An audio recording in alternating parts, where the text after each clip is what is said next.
नमस्कार ओडिशा भारत को स्वागत करुच्ची मु प्रमोद नायक।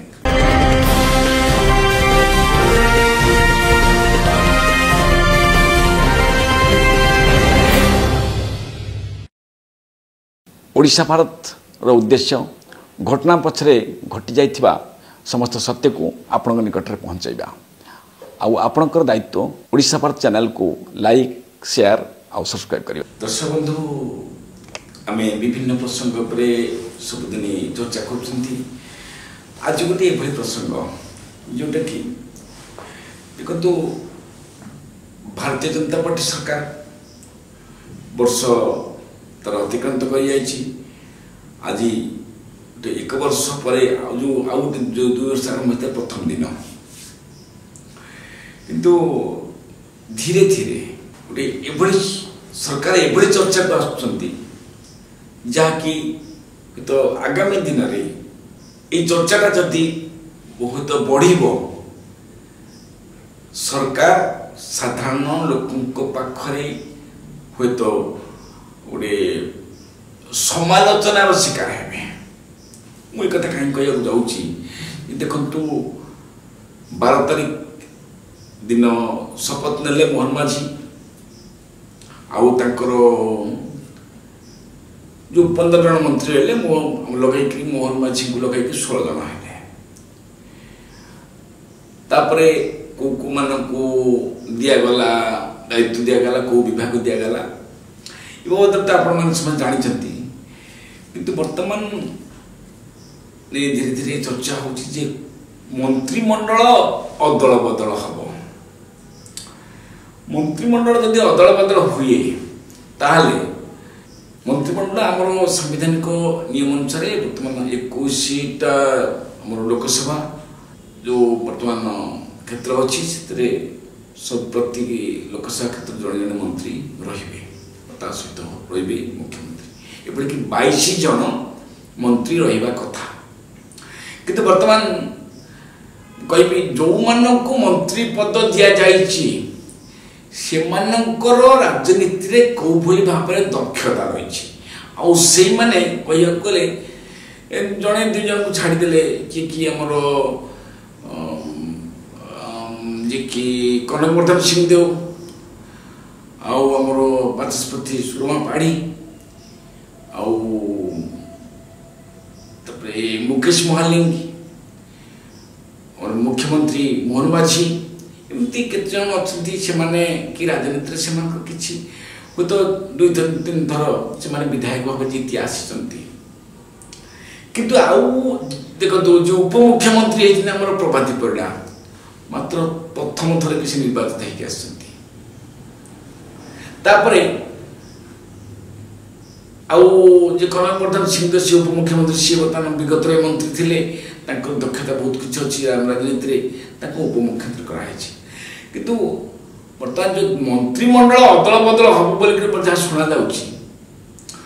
मंत्रिमंडल जदि अदल बदल हुए ताहले काको मंत्री मंडल जो विभाग काढ़ी दिया जिवो आ को मान को दिया जिवो आ को मान को मंत्रिमंडल बाद दिया जिवो बा तांकर जो मंत्री जो हेचंती तांको बाद दिया जिवो कारण से माने तांको रिपोर्ट कार्ड अपन कोन देले से साधारण रे मध्य सार्वजनिक हो पारला नहीं रिपोर्ट कार्ड किए कौन काम करुच्ची रिपोर्ट कार्ड देइछंती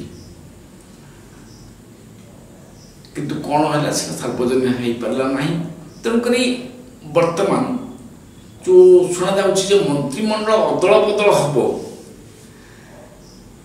सी बर्तमान तो बीजेपी तार 3 गोष्ठी हो जाइए गोटे हूँ धर्मेंद्र गोष्ठी आउ गोटे हूँ मनमोहन सामर गोष्ठी आउ गोटे हूँ मनमोहन जी कि ना सरी आमर मोहन माझी गोष्ठी 3टी गोष्ठी बर्तमान 3टा गोष्ठी कौ मानक आणिकी मंत्री पद दि तापर अच्छा आम सुपर चीफ मिनिस्टर जी अच्छा धर्मेंद्र प्रधान तांको सी तो गत थर जो 16 जन मंत्री होते से तो अधिका लोक गोष्ठी लोक अधिका अच्छा आ मनमोहन सामल गोष्ठी लोक के जन अच्छा मोहन माझी गोष्ठी लोक केते जन अच्छा कि बर्तमान जो मंत्रिमंडल अदल बदल हम माने को गोष्ठी केते जन रही माने धर्मेंद्र प्रधान गोष्ठी केते रही माने मनमोहन सामल गोष्ठी केते रही आउ मोहन माझी गोष्ठी केते रही जदि एथिरे किछि एपट सपट हुए तो मैंने दल प्रति बड़ विपद सृष्टि हवा को जाउची आगामी पंचायत निर्वाचन में। दर्शक बंधु मु एक कथा कहीं कहली जे देखंतु धीरे तो बर्तमान धीरे धीरे आसिलानी से भली गोटे साधारण लोक मान मनर गोटे भली भावना सृष्टि है जे विगत विभिन्न जो होर्डिंग मरा होता से केवल रोकला कौन जो विगत सरकार नवीन पट्टनायक बी कार्तिकेन पांड्यान नवीन पट्टनायक बी कार्तिकेन पांड्यान आउ कहानी फोटो नथिला किंतु वर्तमान जो विकास जो रथ बुलला केतुटी वर्तमान सब पंचायत जाइछि सेठी कहार रोइला फोटो रोइला मोहन माझी का फोटो रोइला आउ प्रधानमंत्री नरेंद्र मोदी का फोटो रहा या लेकिन बहुत चर्चा भी होउची आउ जो अंचल को जाउची जो विकास रथ जाउची सेठिकार लोक माने पचारचंती ये अंचल तो विधायक होचंती इबा होचंती ये विधायक ना ये तांको फोटो काई ये बर्तमान चर्चा भी होरानी हमें तनकरी हमें कहबा जे ये जो मोहन बाबू जो हैला कहीं साधारण लोक मान असंतुष्ट जाहिर कले ये गोटे कथा आउ द्वितीय कथा हूँ जिते सरकार को ये आसिले ता पूर्व घन घन माने प्रधानमंत्री गस्त करते ओडिशा गस्त करते अमित शाह गस्त करते आमर हेमंत विश्व शर्मा आसाम मुख्यमंत्री सी गस्त करते प्रधानमंत्री नरेंद्र मोदी कौन कहले चाबी चला गया तमिलनाडु में जो जो आएगा चाबी तब इसका गंती शुरू होगा मंत्री शुरू होगा ऐसे जो मतलब केते कथा कौन हिंदी में कहते तापरे अमित शाह कहे जी दुर्नीति रे बुड़ी रही जो आईएएस माने दुर्नीति रे अछंती तांको उल्टा टांगी दिया जीवो ये कथा भी कहते कि वर्तमान कौन जो ये सरकार को आसिले जो माने दुर्नीति रे संपूर्ण बुड़ी रही देखो प्रथम गले डीएस कुट्टे गले आशीष सिंह गले रविकांत गले मित्रहान महापात्र गले विनील कृष्णा गले आशीष ठाकरे गले आउ कौन से जो एनएफसी तैयारी कले से दस्तखत किए कले मुख्यमंत्री करथिबे बा मुख्य शासन सचिव करथिबे तेणुक जो सब से ये करके आसिले जो भाई भाव में अंटा भांगी दबा केते कौन कहीकि आसते एपर्तंत गोटे वर्ष है से किसी करें ना दुर्नीति माने जो मैंने करते से बांधे कौन ताकू ये क्लीन चिट दे पठेदे तुम से पड़े जा तुम कि हबार ना दर्शक बंधु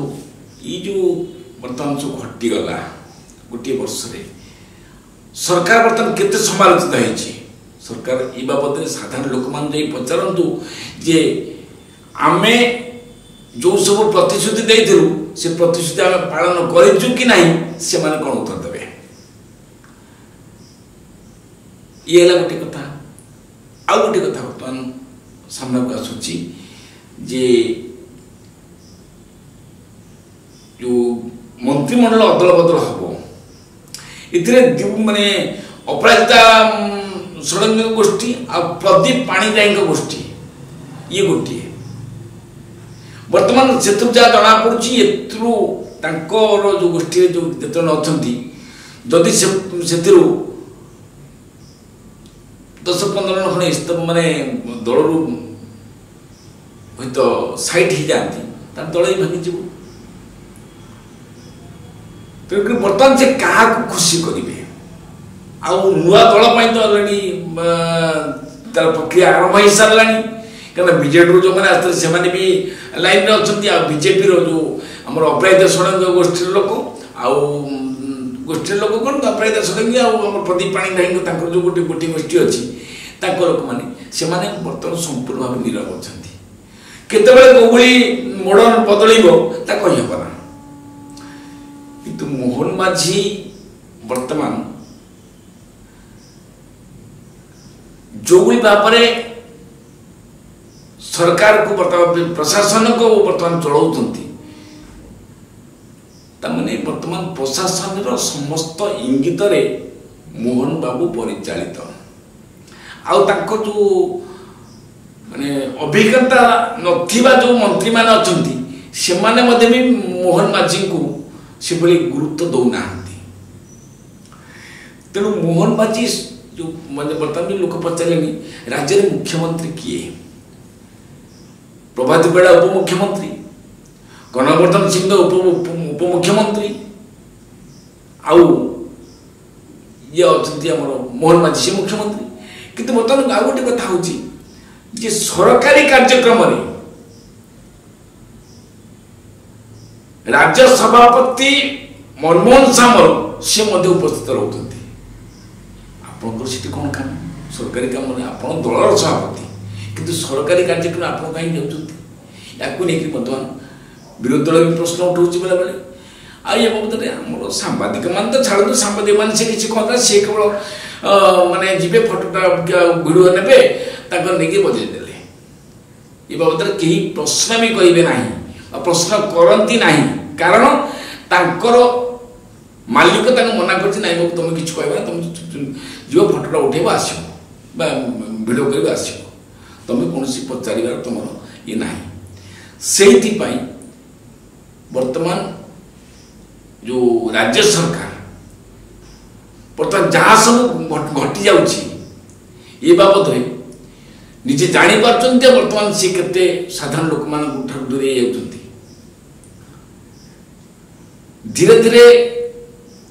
ସରକାର ଏଭଳି ଭାବରେ ଦୂରେଇବ ହୁଏତ 2027 ଯେଉଁ ପଞ୍ଚାୟତ ନିର୍ବାଚନ ହେବ ସେ ପଞ୍ଚାୟତ ନିର୍ବାଚନ ବେଳକୁ ଆଉ ଗୋଟେ ନୂଆ ଦଳ ହେଇଥିବ। ମୁଁ ତ ବିଗତରେ କହିଛି ଯେ ବର୍ତ୍ତମାନ ଅଛନ୍ତି ପିତାମହ ଭୀଷ୍ମ ଭଳି ଯେ ରହିଛନ୍ତି ବିଜୟ ମହାପାତ୍ର, ସେ ବର୍ତ୍ତମାନ ମାନେ ସାମ୍ନାକୁ ଆସୁନାହାନ୍ତି କାରଣ ଆର୍ଥିକ ସ୍ଥିତି ତାଙ୍କର ସେତେ ସ୍ୱଚ୍ଛଳ ନୁହଁ। ଆଉ ବର୍ତ୍ତମାନ ଯେଉଁ ନୂଆ ଦଳ ଗଠନ ହେବ ସେ ନୂଆ ଦଳର ଦାୟିତ୍ୱ କିଏ ନେବ ତାରି ଏବେ ଚାଲିଛି ବର୍ତ୍ତମାନ କଥାବାର୍ତ୍ତା ଜାରି ରହିଛି। ବିଜୟ ମହାପାତ୍ରଙ୍କୁ ନୂଆ ଦଳ ଦାୟିତ୍ୱ ଦିଆଯିବ ନାହିଁ, କେବଳ ସିଏ ଜଣେ ମାର୍ଗଦର୍ଶକ ଭାବରେ ବା ରହିବେ। ଯେମିତିକି ମହାଭାରତରେ ପିତାମହ ଭୀଷ୍ମ ଯେଭଳି ଭାବରେ ଥିଲେ ସିଏ ମଧ୍ୟ ସେଇଭଳି ଭୂମିକା ତୁଲାଉଛନ୍ତି। କିନ୍ତୁ ରାଜ୍ୟ ସରକାର